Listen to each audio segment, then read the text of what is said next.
Apologies for the bad audio quality for this episode. When I'm recording this, my primary microphone, is unfortunately not working and I'm ordering a replacement. Unfortunately, I'm not sure how good or bad this will sound because I'm back to my old microphone and it's even with RTX on, it's gonna sound worse, I guess. But back to the video. Geo-blocking is something that I absolutely hate, and I will be biased against it in this video. This video will be more of an opinion styled video instead of just looking at facts and researching stuff and things like that. I come to this realization and this mindset through watching Motorsport in the past year. The year didn't really end yet, but it started and we are like 3/4 of it in. And I come to the realization that if I want to watch motorsports that I am actually interested in, I either have to look for a subscription-based channel that allows me to watch the content or go full pirate on it. Look at channels where they upload races and then download them myself with a third-party tool, or look for specifically hidden websites for a slight chance that I can watch a race that I've heard about. Meanwhile, I get races teased here and there on Twitter, on YouTube, by the official sites of the motorsports. Oh, thank you guys. Is that Madonna or Kylie Minogue? But if I want to watch the full races that the snippets are from, tough luck, because most likely the website that they have the race available is geo-blocked in my country. I wanted to watch the Indy 500 this year, but guess what? It's not available in my country. So my best bet was watching it with someone else and then doing a screen share. Is it legal? Most likely not. Do I want to watch the race and keep up with it? Do I want to experience something that I never experienced in my life because this is the first time I'm watching the Indy 500? Yes. Same goes with Formula 1. Let's say you want to watch a race, but not with your country's commentary. As much as I want to give praise to the Hungarian commentators here because they have knowledge of what they should talk about, sometimes I don't really like the way the commentary is handled. It's not that the commentary is bad, it's just that it is something that I would not really listen to. Jaj, hát de szép! Jaj, de szép! Gyere, gyere, gyere, gyere, gyere! Jaj, de aranyos! Na most nagyon odaér! Na most nagyon odaér! Na most nagyon odaér! Hárman egy helyen lesznek, és Báta mellett most megyen Subán! Hát mit művel? Sometimes they talk about stuff that I don't really want to hear, or they just straight out mispronounce names that I know how it should be pronounced, because guess what? Once again, the sport that I'm already following is 90% in English, and the last remaining 10% is the Hungarian commentary part. So guess what? Either, once again, I find a place where I can watch the English commentary version, most likely pirated because it's not officially available, or I stick with the Hungarian commentary.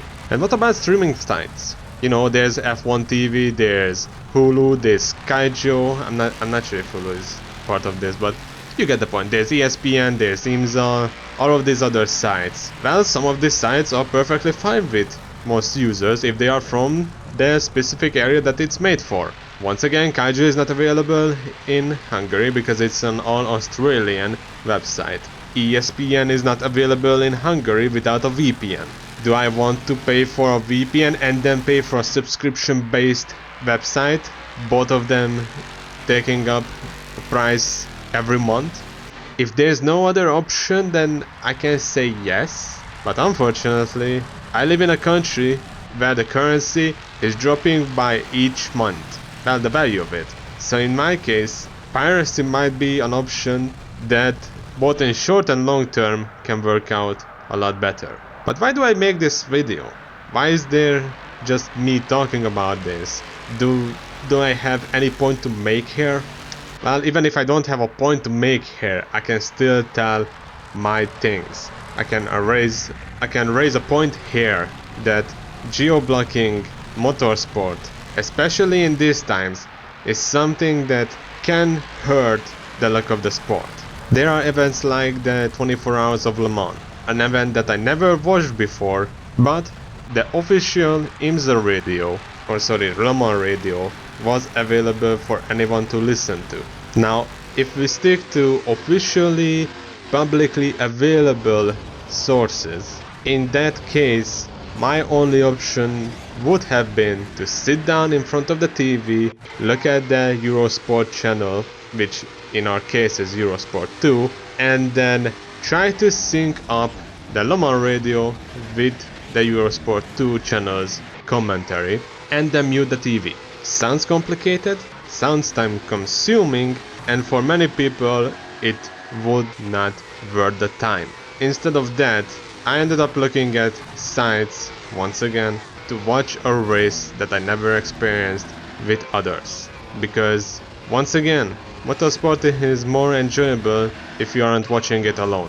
If you have others to watch it with, the experience can go up in value. And geo-blocking, I think, is something that can only destroy the value of the sport. But what about motorsports where it's not a thing? Do I just sound butthurt? For most of you, I think I sound butthurt, but that's not the point here. The point is that there are sports out there which receive a shit ton of disrespect from people who are watching other sports, and they don't even do geo-blocking. Anything that you want to watch related to the races are available to the public no matter where you're from. Of course, I'm exaggerating here because I'm pretty sure that in some of these sports, even if it's more widely available, somehow I assume it's not available to everyone because of copyright on YouTube and stuff like that. But that's the thing. For example, Formula E and IMSA have their own YouTube channels.